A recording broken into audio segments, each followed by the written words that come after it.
বিসমিল্লাহির রহমানির রহিম। আসসালামু আলাইকুম। কেমন আছেন সবাই? যে যেখান থেকে আমার ভিডিওটি দেখছেন সবার জন্য অনেক দোয়া রইল। আল্লাহ যেন সবাইকে সুস্থ ও সুখী রাখেন। আলহামদুলিল্লাহ, আমিও আল্লাহর রহমতে ভালো আছি আমার বাচ্চা কাচ্চা নিয়ে। যাই হোক, অনেক দিন পরে ভিডিওটি আপলোড দিলাম। আসলে এর ভিতরে ভিডিও করাও হয়নি আর ভিডিও আপলোডও দেয়নি। আবার রেগুলারলি ইউটিউবে থাকতেও পারেনি অনেকটা সমস্যার জন্য। আশা করছি প্রিয় আপুরা বুঝতে পারবেন, কারণ এমন সমস্যা হয়তো সবারই হতে পারে। আর এই যে আমার মেয়েটা কিন্তু আমার কাছে আছে, সে অনেকটা দুষ্টুমি করতেছে, গ্যাস কমিয়ে দেয় বাড়িয়ে দেয় এই আর কি।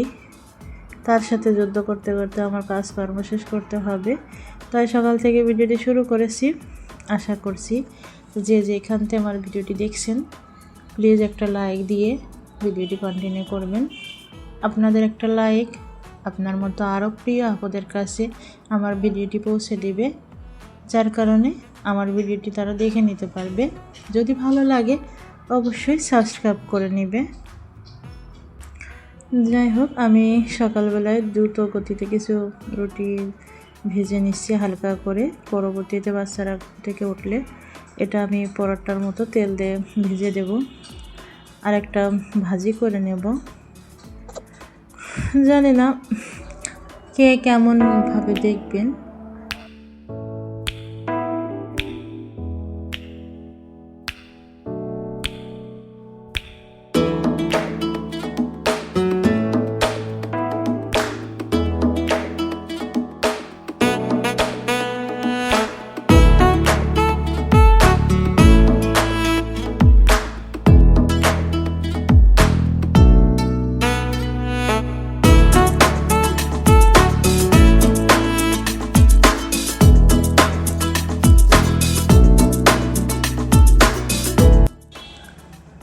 রুটি ভাজা শেষ হয়ে গেলে আমি এই কাপড়গুলো পিড়ি বেলনটা ধুয়ে ফেলবো।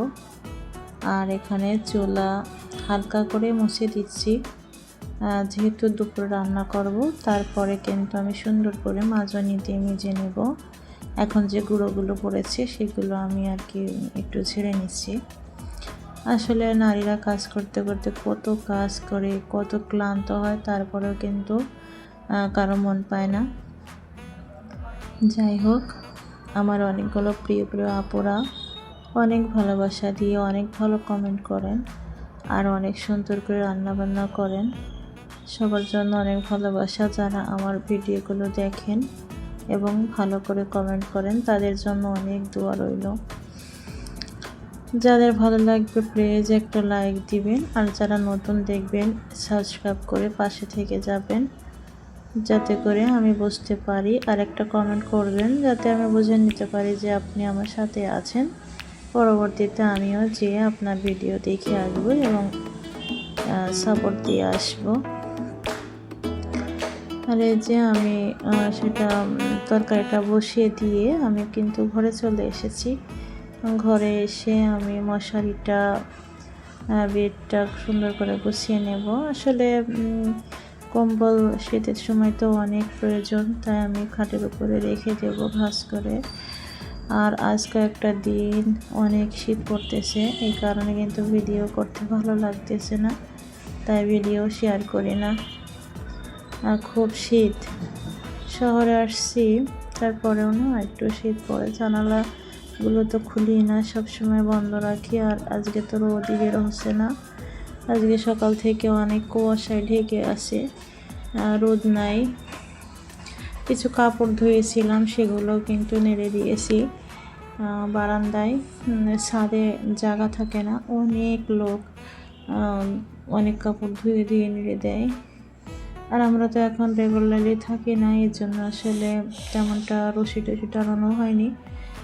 মাঝে মধ্যে আসি, আর যতটুকু জায়গা পাই সেখানে নেড়ে দিই।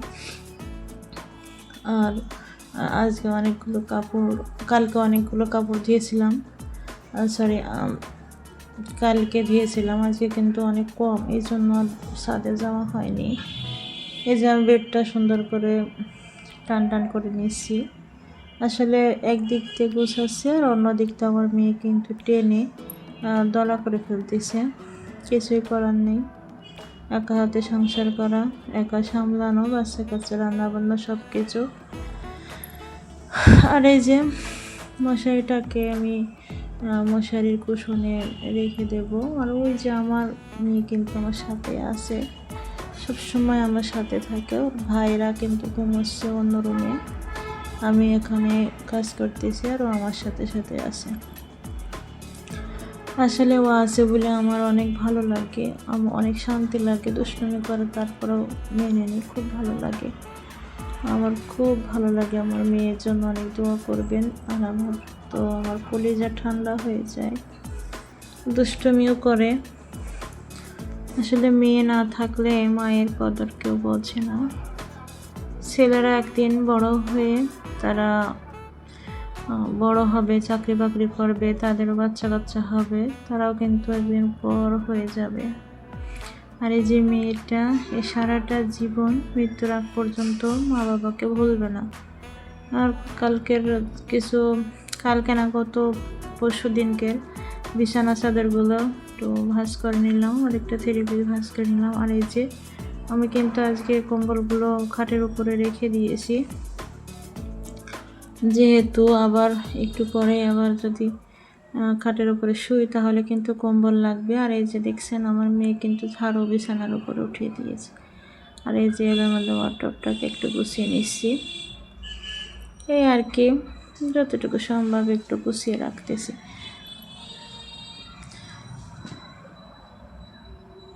কয়েকদিন থেকে হয়তো 27 তারিখে আমি চলে যাব ওর বাড়িতে, যেহেতু ওদের রেজাল্ট দেবে 30 তারিখে, তাই চলে যাব, বাড়িতেই চলে যাব। আসলে এই শখের ফ্ল্যাটটা অনেক শখ করেই নেওয়া হয়েছিল, হয়তো বিক্রিও করে দিতে হবে, তাই খুব মায়া লাগে। এজন্যই কয়েকটা দিন থেকে মনের আশাটা, এজন্য কোনো কাজ কাম করতেও ভালো লাগে না। যখন বিক্রি করে দেব তখন ফার্নিচারগুলো নিয়ে যাব, হালকা পাতলা যেগুলো আছে, আর আগে তো নিয়ে গিয়েছি। আসলে ছোট কিছু হারাইলে হয়তো বড় কিছু পাওয়া যাবে। আল্লাহ সব কিছু আল্লাহর ইশারাতেই চলে। আর আল্লাহ যেটা মঙ্গল কামনা করবে সেটাই হবে। এটা যদি বিক্রি করে আরও ভালো কিছু হয় তাহলে মন্দ কিসের, সেটাও কিন্তু আল্লাহর ইশারায়। তারপরেও এই যে প্রথম ফ্ল্যাটটা কিনলে কত যে ভালো লাগেছিল। আর এই যে সাদা টাইলস দেখতে পেরেছেন, এই টাইলসটা নিয়ে খুব বকাবকি করেছিলাম, তবে এই টাইলসটা এত ভালো, পরিষ্কার করে রাখলে, মুছে রাখলে একদম মনে হয় যে পুরো ঘরটা চকচক করতেছে, মনটা ফ্রেশ হয়ে যায়। বিভিন্ন ডিজাইনই আছে ভিতরে, মাছিও ছোট ছোট মাছির মতো আর কি ডিজাইন, বড় আকারের ডিজাইন না। এই টাইলসটা আমার একদম পছন্দ হয়েছিল না, খুব বকেছিলাম আর রাগ করেছিলাম। তাই এখন কিন্তু বাড়ির যে টাইলসগুলো সব কিন্তু আমার পছন্দ মতো করা হয়েছিল। আর এইগুলো আপনাদের ভাইয়া পছন্দ করে নিয়ে আসছিল। ছোট ছিল এই জন্য আমি আর দিলাম না।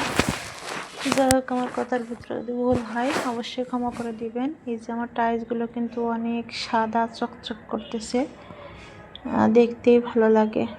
ডিজাইনের টাইলস না, একদম ফ্রেশ, এত ভালো লাগে, মনে হয় যে মানে সাদা জিনিস দেখলে আসলে মনটা ফ্রেশ হয়ে যায়। আর আমি যখন সুস্থ ছিলাম তখন কিন্তু আমি নিজেই এই ঘরে রং করেছিলাম। আসলে মহিলা মানুষ রং করা তো একটু রংটা যেন কেমন হয়েছিল, তাও মিস্ত্রির থেকেও কম না। মিস্ত্রিরা করলেও কিন্তু এরকম হতো, মিস্ত্রি থেকেও কম হয়নি, ভালোই হয়েছে। লিফটার কাজ করার জন্য একটু ড্যামেজ হয়ে গেছে ওয়ালটা, রং যেন কেমন হয়ে গিয়েছে। ওই যে আমাদের এই যে ওয়ালমেটটা দেখতে পারছেন, ওইখানে কিন্তু লিফটারই হবে, এই জন্য ওয়ালটা মানে নষ্ট হয়ে যাচ্ছে। আর এই যে আমার ডাইনিং টেবিলটা কিন্তু গ্লাসের, শিল করা কাঠ দিয়ে তৈরি। অনেক স্বপ্ন নিয়ে ফ্ল্যাটে আসা হয়েছিল। 6 তলায় লিফট ছিল না বিধায় আমার মেয়ে যখন গর্ভে আসে তখন কিন্তু গ্রামে চলে গিয়েছিলাম। তখন থেকে আমার হাজব্যান্ড বাড়ি তৈরি করেছে, বাড়িতেই।